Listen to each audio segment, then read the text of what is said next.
to get comfortable as a culture in trying to understand our species and how we work, that the early stages of hard work and focus are gonna feel like agitation, stress, and confusion, because that's the norepinephrine and adrenaline system kicking in.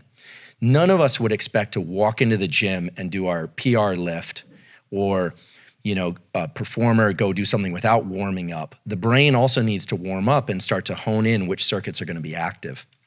And it's unreasonable for us to think, oh, I've got an hour, I'm gonna plop down and write beautifully for an hour, my best work.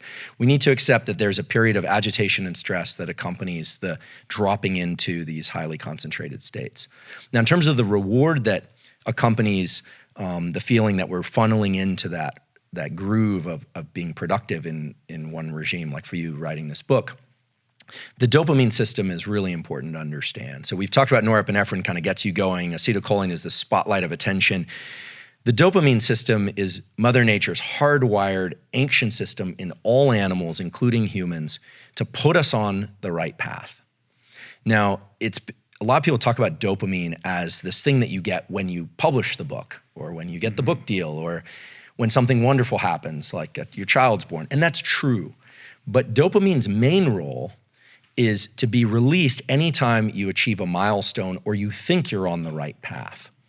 And when the dopamine system is tethered to a particular pattern of focus, remember duration, path, and outcome. So it's like, okay, you sit down, maybe you don't get much text out, but then the next day you get 800 words of really solid text and you feel good. You're like, I'm into this. What does that dopamine system do?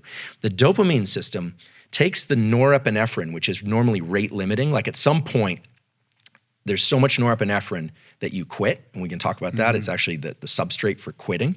Dopamine can push that adrenaline back down, and give you more room, more space to do duration, path, and outcome work, highly focused work. And I'm making duration, path, outcome synonymous with highly focused work.